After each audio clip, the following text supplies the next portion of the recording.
With me now, retired Rear Admiral Mark Montgomery, lead global security analyst at the Washington Post, Josh Rogin, Lulu Garcia-Navarro, and Brad Todd are also back with me. Admiral, I want to start with this news that multiple sources telling CNN that the CIA is working to provide weapons to the U.S.-backed Kurdish forces to try to spark an uprising in Iran. Is that a sound strategy?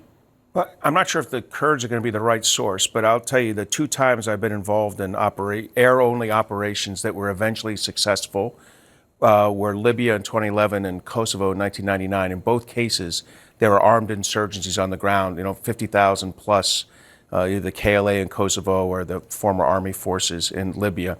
So you need those armed insurgents. Whether the Kurds are the right ones, I think, is a good discussion to have. But you do need those armed insurgents, or an air-only campaign won't work. What are the risks? I mean, is that Well, enough? the risks are that you're going to spark a civil war inside of Iran that's going to plunge the nation into devastation for a generation without achieving any of your aims, and that you're going to drag Turkey into the war by supporting the Kurdish PKK, which is against the Turkish government, and then you're just going to expand the war and nothing's going to be achieved. I mean, we've seen time and time again that trying to force armed insurgencies onto countries with no legitimacy is a recipe for disaster. And the best case scenario is that the Kurds carve out a piece of Iran that they can rule and defend against the IRGC. And the worst case scenario is that it actually just plunges that country into much more suffering than they even have now. And I think it's a fool's errand, and I think all of the possibilities are pretty much negative. Admiral? Yeah, I'd say the armed insurgency that would work, I think, would be if the actual Iranian army, the non-IRGC military units, the Artesh, if they were to actually turn on the government, that's the kind of armed insurgency that I think would be successful, because it wouldn't be some kind of sectarian or tribal difference, and which is what Josh is right, that you'll get that if it's a Kurdish-led insurgency. There's going to be a lot of blowback against the American effort. Yeah, you're going to turn the Iranians in favor of the regime because they're going to be against the Kurds, and it's going to just think about what we're doing to this country. We're going to topple their government, and then we're going to say, oh, we want you to rise up against the IRGC, but we're not going to give you the tools to do so. So the Democratic opposition is going to get crushed. The Kurdish opposition is going to be in a constant state of war. And none of those things result in a stable Iran. None of those things result in an Iran that is a constructive member of the region, or it does anything that the Trump administration says that it wants. And to do this after the fact, after we already invaded and we already attacked, just shows that we have a strategy that's tactically very effective, but strategically completely bankrupt, because we already started the war and they still have no idea who's going to run Iran. They have no idea what they're going to do. And they have no idea what they're doing, and it's pretty obvious. And I just think that's grossly irresponsible. And for them to come in now and say, "Oh, don't worry, we're going to arm thousands of Kurdish fighters in the middle of the Iraqi, hinterlands, and they're going to solve the problem," is just ridiculous, and it's an insult to the intelligence of Americans and an insult to the aspirations for freedom of millions of Iranians also. There's also been a lot of confusion in terms of not just the what now, but the why now has been a part of the issues that everyone's been talking about. I mean, you had Secretary Rubio arguing yesterday that the U.S. feared Iran would retaliate in response to an Israeli attack. Then today the president said this, Lulu. We were having negotiations with these lunatics, and it was my opinion that they were going to attack first. They were going to attack if we didn't do it. If anything, I might have forced Israel's hand. Yeah, it's been one different sort of justification for this after another. And to Josh's point, the issue here is who benefits if you have an Iran that is in civil war, is completely at each other's throats. You have a region that is fighting. Who benefits?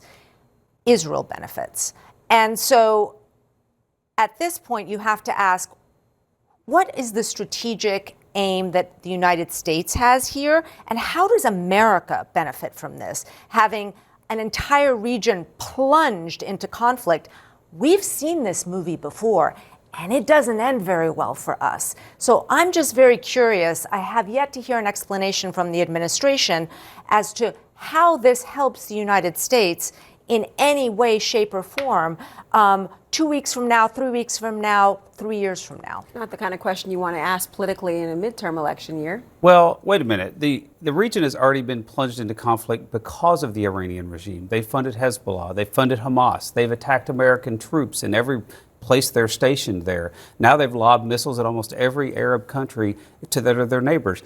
There is no such thing as leaving this regime in charge and having a stable Middle East. You don't think you could have negotiated, though? I mean, No, that was... clearly they've had 27 years to negotiate. This It is seems like President Trump's plan is to leave the regime in charge. He wants to do a Venezuela where he finds another IRGC or an Ayatollah who's not the one that they just killed. That's what he said.